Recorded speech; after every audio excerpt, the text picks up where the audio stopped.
Bonjour les amis, bonjour les cryptopreneurs, c'est Christian et bien c'est la page. Nous allons couvrir rapidement l'actualité des crypto-monnaies. Je vous reviens dans un instant. Ceux qui pensent que Yep Imal est une arnaque et son dollar limo une utopie, que pouvez-vous dire? Plus de 3 ans après, on pense que l'IEB-Liman est une arnaque. Il y en a, le scepticisme, c'est la principale barrière au succès en Afrique. Oh là là, je ne dirais pas que c'est de l'ignorance, parce que quand j'ignore quelque chose, j'évite de qualifier cette chose-là, Oui. parce que je n'ai pas tous les éléments pour le faire. Alors, je demanderais à ces gens de chercher à comprendre ce que c'est. C'est un secteur d'activité qui est nouveau et la moindre chose, c'est de chercher à savoir ce que cela retourne. Alors, l'IEB-Liman, une arnaque, j'aimerais qu'ils se rapprochent des gens qui y sont. Il faut avoir des témoignages. 3 ans et demi après, c'est le long terme dans le secteur de la crypto-monnaie. Nous sommes déjà là dans le long terme. Alors, s'ils estiment toujours que c'est une arnaque, je leur demanderai tout simplement que c'est une... En fait, ce que je vois, c'est que c'est une méconnaissance du secteur d'activité. Et penser, cela revient à dire qu'on pense que M. Émile Sim Parfait est un arnaqueur. Je dirais c'est connaître très mal l'homme. It was a big surprise for William Liu, waking up this morning unable to access his cryptocurrency on the trading platform FTX. I was just like, oh crap. Like, oh man, I can't withdraw any of my crypto. Like I'm probably not gonna see any like profit from like me buying crypto. The crypto giant filing for bankruptcy protection today. Questions were swirling over FTX's balance sheet, accused of using investor money to bet on hedge funds. This prompted a run on the bank type situation where customers tried to withdraw millions money FTX didn't have. Now users are locked out. They can't access anything right now, so that's the most frightening part. They're just watching it go down and they can't do anything about it. FTX was backed by some big names like Tom Brady. You know what? I'm in. Airing Super Bowl ads and buying the naming rights to the Miami Heat's arena. I didn't follow Tom on that. I follow him in a lot of things, especially football. Now 30-year-old CEO Sam Bankman-Fried has resigned, apologizing on Twitter, as the Department of Justice and other regulators, including incoming Attorney General Andrea Campbell, are vowing to investigate. The way in which we are doing banking and our finances, consumer protection is one of the main responsibilities of an AG. Someone could look at UST and say, this product did nothing. Does that make you an Elizabeth Holmes? I don't think so. Why not? Welcome to Coinage. I'm Zach Guzman, and this is the story of the largest and most controversial collapse in the history of crypto. It's a story of $45 billion evaporating over the span of just 72 hours. And it's a story of one man at the center of what some are calling crypto's biggest failure and others crypto's biggest fraud. For the first time since the crash of his empire 3 months ago, Do Kwon, the founder of Terraform Labs and creator of the Terra blockchain, has agreed to sit down to tell his side of the story to Coinage on the record. 4 years ago, Do Kwon was just a Stanford grad from South Korea with a dream to revolutionize the global economy. Fast forward to today, and some have dubbed him the Elizabeth Holmes of crypto. Investors around the world through the rubble, Terra's already launched Luna 2.0, a scaled-down copy of the Terra blockchain, stripped of that stablecoin that once fueled its rise. So Do Kwon's building again, starting nearly from scratch. But for most of us, it's hard to focus on his next act when there are still so many questions about his last. So we flew to Singapore to interview Do over 2 days in his office and his home to see if Terra's collapse is really just a case of failure or a fraud.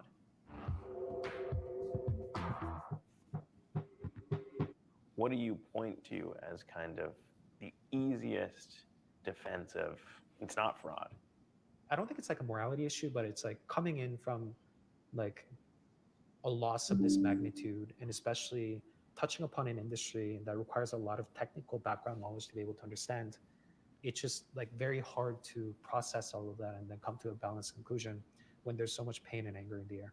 To see it all play out in a span of 72 hours, were you even surprised at like how quickly it unraveled? I just didn't think this would happen. You know, thinking about this and then trying to build this ecosystem and community. In 2016 with the purpose of being a platform where people could lend out Bitcoin for interest. According to their old website, someone could receive daily profit based on their investment option. The steps on their website read that step 1 was to deposit Bitcoins, 2 was to buy a coin from the BCC, BitConnect Coin Exchange, then you could lend out or invest BitConnect coin from your BitConnect wallet. Easy enough, right? Already, I can see FOMO playing a massive role in this, the fear of missing out. As we've mentioned in the previous OneCoin episode, a lot of people hear stories about Bitcoin's success and want to be involved. Some sources say that up to 30% or more of 1,000 people interviewed on Wall Street found Bitcoin incredibly confusing when they first heard about it. Yet, of this 30%, 44% of them still ended up purchasing Bitcoin anyway. There's a market full of investors worried that they've missed the boat on the early days of Bitcoin, so in a lot of these schemes, such as BitConnect and OneCoin, they offer a solution to these people. A promise that they can still make money with cryptocurrency. And that's how this scam really operates. BitConnect was doing exactly this. It was founded via Crunchbase, a platform for finding new businesses. And it was founded by Satish Kumbani and Divyesh Darji, both natives of India. Their business model is a little tricky to explain because not only was BitConnect a Ponzi scheme, but other sources call them a pyramid scheme as well. Here's a brief explanation of the difference between the two. Both pyramid schemes and Ponzi schemes involve unscrupulous investors taking advantage of unsuspecting individuals by promising them extraordinary returns in exchange for their money. With Ponzi schemes, investors give money to a portfolio manager. Then, when they want their money back, they are paid out with the incoming funds contributed by later investors. With a pyramid scheme, the initial schemer recruits other investors who in turn recruit other investors and so on. Late joining investors pay the person who recruited them for the right to participate or perhaps sell a certain product. BitConnect is a bit complicated, but it sort of melded these two together. For starters, they offered returns that were far too good to be true. If you invested $10,000 or more, they claimed that you would get a daily interest rate of 0.25%, which is a 91.25% guaranteed return per year. They even claimed you could get an extra payment up to 480% per year. If you then followed their referral system, the pyramid scheme part of things, if you pay your referral 7% of every investment or reinvestment you make. This chain would continue referral to referral, adding up to more than 12% total. All of this added up to 127.25% guaranteed risk-free interest. As one source puts it, there is no legitimate business on earth that will be able to pay this interest rate to its customers risk-free, plus up to another 480%. Pourquoi je partage tous ces scams aujourd'hui, tous ces arnaques aujourd'hui? Il y en a plusieurs et je pense que juste pour préparer ma communauté, vous qui me suivez avec attention, avec fidélité, et je vous remercie pour ça, je vais m'assurer, les gars, je vais m'assurer qu'après ce beau run, vous êtes nantis, ok? Ça, c'est mon objectif. J'aimerais vraiment que vous profitez de ce beau run, ok? Vous faites ce que vous voulez. Hein. Ceci n'est pas un conseil financier, mais je vous parle et j'insiste le plus souvent parce que je vous parle avec expérience. Vous avez vu le cas de Luna, les gars. Salarié Affranchi a perdu beaucoup d'argent sur Luna. Pas parce qu'on avait investi sur le projet Luna, parce qu'on avait investi sur le UST, qui était le stablecoin de Luna. On a perdu beaucoup d'argent là-dedans, ok? Mais ça ne nous a pas ruiné. Nous sommes toujours là, on tourne. OK? Grâce à notre expérience au niveau des investissements, nous avons diversifié. OK? C'est ça qui nous permet de rester à flotte et de continuer. C'est pour ça que j'insiste, les gars, de faire extrêmement attention aux projets que vous voyez listés, aux nouveaux projets qui naissent. Il y a des individus qui viennent, hein, qui ont découvert les crypto-monnaies il y a 2 ans, qui sont là dans les mêmes coins, qui veulent débarquer avec Christian Kouakab. Les gars, vous n'êtes pas nés. Je ne veux pas paraître arrogant, mais je vous dis que vous n'êtes pas nés. Vous allez vous faire niquer avec passion. Pour ceux qui sont des investisseurs, pour ceux qui veulent apprendre, pour ceux qui veulent grandir, vous allez vous faire avoir dans certains projets. Même moi, avec mon expérience, je me fais avoir. Même Bill Gates se fait avoir. Vous comprenez, les gars? Ça fait partie du secteur de l'investissement. Vous allez vous tromper sur certains placements. Et je me suis trompé sur un placement il y a environ 2 ans. Et je vais en parler où nous sommes en train de perdre $330 000. $330 000. Je vais vous expliquer ce qui s'est passé. Mais les gars, le groupe, nous sommes en train de perdre $330 000. En moins de 2 ans, nous allons perdre $330 000. Je vais apporter les explications plus tard. Il faut que d'abord que je gère cette perte-là. Et puis, je vais vous expliquer ce qui s'est passé et ce que j'en ai appris. vous allez perdre beaucoup d'argent, mais il faut sauvegarder le maximum pour pouvoir continuer dans cette bataille-ci. Et ce n'est pas tout. Dans mes prochaines vidéos, je vais vous lister au moins, d'ici décembre, au moins 100 projets. Hein, je vais commencer mes vidéos comme je l'ai commencé là, pour que vous compreniez le risque, le danger qu'il y a d'investir. Pas seulement dans les crypto-monnaies. Tout genre d'investissement porte un risque. Mais les crypto-monnaies, c'est encore accéléré. Et il y a des arnaqueurs, il y a des prédateurs qui sont là pour vous s'assurer qu'ils vont vous frapper. C'est pour ça que je vous ai fait cette série de vidéos, juste pour vous réveiller. Il y a des individus, des jeunes qui viennent discuter, ils disent que je vais investir, les meme coins rendent plus riches que les trucs stables comme le Bitcoin, Ethereum, Solana. Oh oui, je ne dis pas non. Il y a certains qui disent que 80% de mes positions sont dans les shitcoins, les meme coins. Félicitations pour vous. Là, on aura la discussion après, pendant le bear market. OK? C'est là vraiment qu'on pourra discuter parce que pendant le bull run, tout le monde, toutes les personnes sont des génies. OK? Et juste pour soutenir mon point de vue, écoutez cette vidéo. OK? Écoutez cette vidéo. J'arrive. Un instant. This month, I don't know, but it's there. I mean, it's there already. Don't fuck this thing up. And then, I've already seen there's people at Real Vision fuck this thing up, colleagues. Because what happens is you get taken over by the madness. Ansem, this guy, Murad, they're making 100x. If I made 100x, I could be them. I could be wealthy. And before you know it, that nice bucket of Solana, Ethereum, well, Ethereum's been dog, but I still own Ethereum via NFTs. Solana, Ethereum, Bitcoin, and maybe you've diversified into Racia Sui or Near or whatever it may be. And then what happens is over time you creep all that into meme coins.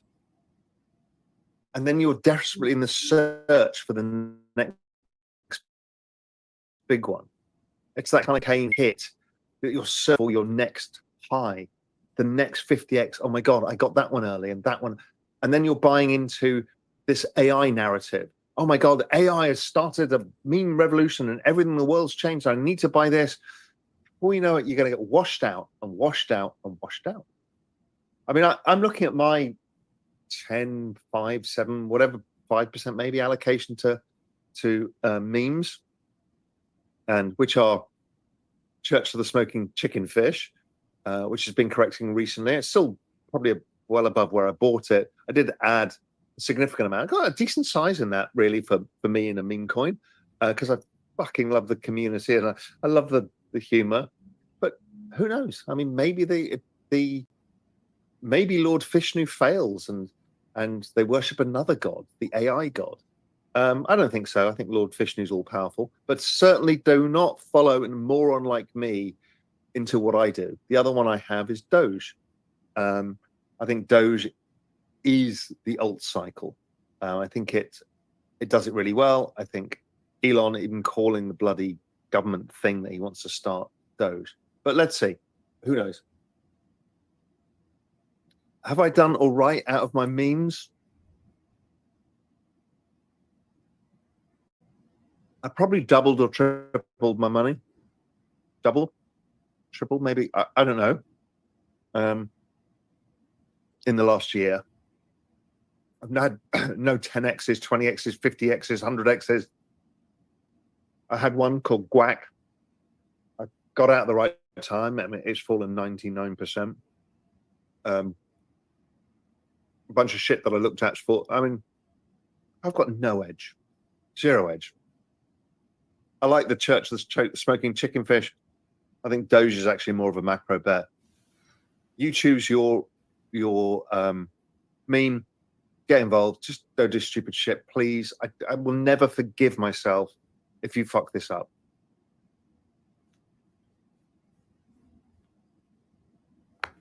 Ça, c'est Raoul Pal. OK? Ça, c'est Raoul Pal. C'est un hedge fund investor. OK? Et c'est un multimillionnaire. OK? la majorité des personnes qui viennent dans les cryptos actifs, ils essayent de trouver le prochain Bitcoin, le prochain Ethereum, le prochain Solana. C'est pour ça qu'ils se jettent dans les mêmes coins, parce qu'ils veulent s'enrichir rapidement. Ils n'ont pas de stratégie, ils n'ont pas de plan d'entrée, de sortie, ils ne comprennent même pas le marché. OK, c'est un peu comme le gambling, c'est un peu comme, en quelque sorte, de la loterie. Ils se disent qu'ils vont s'enrichir du jour au lendemain.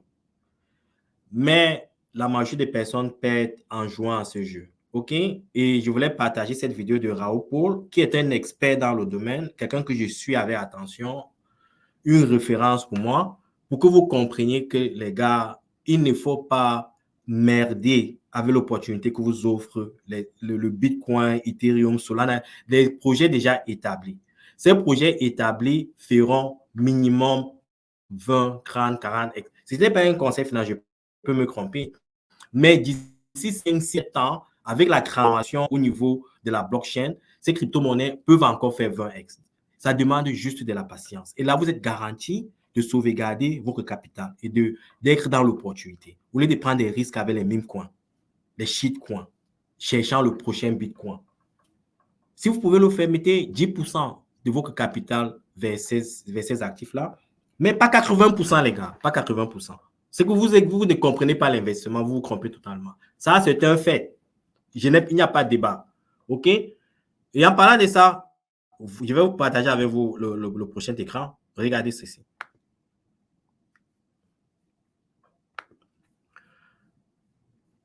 Quand j'ai fait ma dernière vidéo, je pense que c'était jeudi ou vendredi, je ne sais plus, on n'était même pas à 15 000 projets listés sur CoinGecko.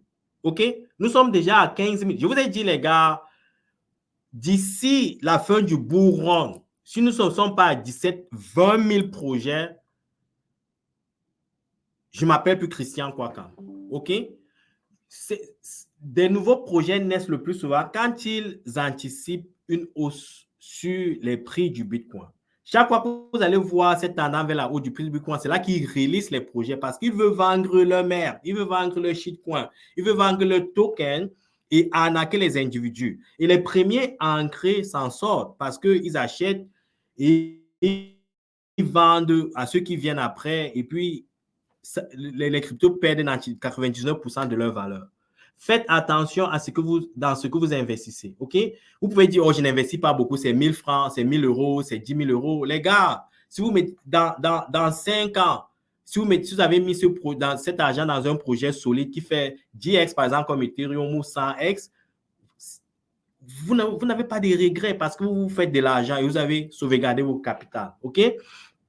Au niveau de la capitalisation totale des cryptos actifs, vous voyez, nous dirigeons vers la hausse. Et les gars, je pense que nous allons continuer à monter d'ici la fin décembre. Pour moi, comme je vous ai dit, j'estime que d'ici décembre, le Bitcoin devrait se vendre à 100 000 $. OK? Ça, c'est ce que je pense, d'après les analyses du groupe Salarié Affranchi. Je pense que nous serons à 100 000 $. OK? La dominance du Bitcoin est toujours solide et l'avenir est toujours solide. Ça veut dire que nous ne sommes pas encore dans le altcoin. OK? Et avant de continuer, je vais revenir sur cette analyse des prix. J'aimerais partager avec vous une autre vidéo très intéressante. C'est la vidéo de Gareth Soloway.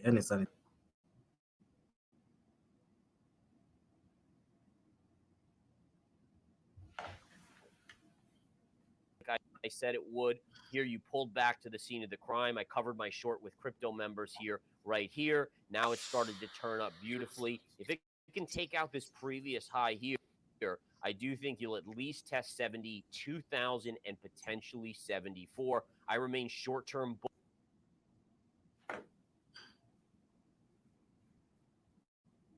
bullish on Bitcoin, especially as long as the U.S. markets remain strong. Then this is a risk-on asset that has been short-term outperforming.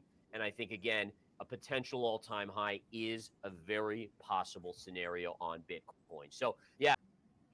Désolé les amis pour la qualité de l'image. Je suis au bureau et souvent on a certains soucis. Ce que je veux dire ici, c'est que Gareth Soloway dit ici, il estime que d'après son analyse technique, que le Bitcoin devrait tester les 69 000 $. Et si ça break les 69 000 $, la résine des 69 000 $, il est fort probable que ça monte à 72 74 000 $, et qu'il est bullish parce qu'il pense que le Bitcoin est vers une tendance haussière. C'est en quelque sorte ce que Gareth Soloway dit. Je vais rentrer rapidement sur l'analyse des prix et voir les actifs qui ont bien performé ce week-end. Un instant, je reviens sur l'analyse des prix. Je le démontrerai à l'instant. Vous voyez par exemple le prix du Bitcoin. Il faut savoir que le prix du Bitcoin à un moment est arrivé à 69 000 $. Okay? Et ça, c'est un fait. Le prix du Bitcoin est arrivé à 69 000 $. Actuellement, le prix du Bitcoin est presque à 69 000 $. Et ceci est presque à, je crois, 7-8% de son dernier all-time high. OK? Donc, nous ne sommes pas loin du dernier all-time high du Bitcoin. OK? Et on va regarder rapidement le prix. Ethereum se vend à 2510 $. Souvenez-vous, les gars, Ethereum s'est vendu à 45 cents. Souvenez-vous, les gars, BNB s'est vendu à 6 $. Souvenez-vous, les gars, Solana s'est vendu à 2 cents. OK?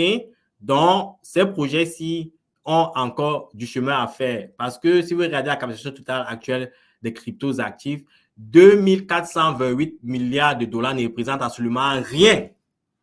C'est rien par rapport à l'immobilier, c'est rien par rapport au marché des actions, c'est rien par rapport au marché de l'or et autres. Nous sommes encore à l'état d'inception. Ne croyez pas, les amis, que vous êtes en retard. Loin s'en faut. Vous êtes des pionniers. Vous êtes encore à l'initiation des projets.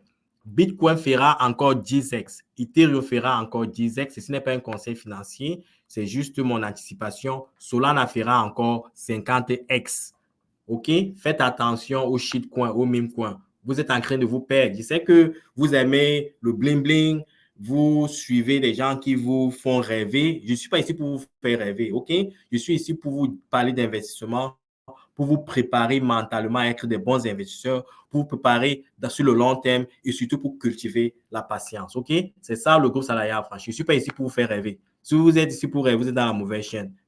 Et on se comprend bien par rapport à ça. OK? On va voir les actifs qui ont bien performé pendant les dernières semaines. Raydium a pris 42,4%. Je ne connais pas ce projet.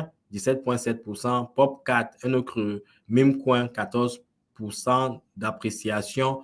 Torchain, 12,8% d'appréciation. Marinade, en tout cas, vous pouvez aller vous-même voir un peu comment ces actifs performent. Maintenant, je pense qu'il va conclure. Je voulais un peu couvrir d'autres actualités. Non, je pense que je vais le faire. Je vais un peu parler des projections. On va aller voir un peu ce que pense Plan B. Un instant, les amis, je vous reviens. Ceux qui se focalisent sur le court terme, je vous invite juste à prêter attention à ce graphique du stock to flow model de Plan B. Et il le dit lui-même ici, il dit de se concentrer sur les 18 mois après le halving. Et cette période-ci, si vous voyez, si vous êtes bien câblé sur mon écran, OK?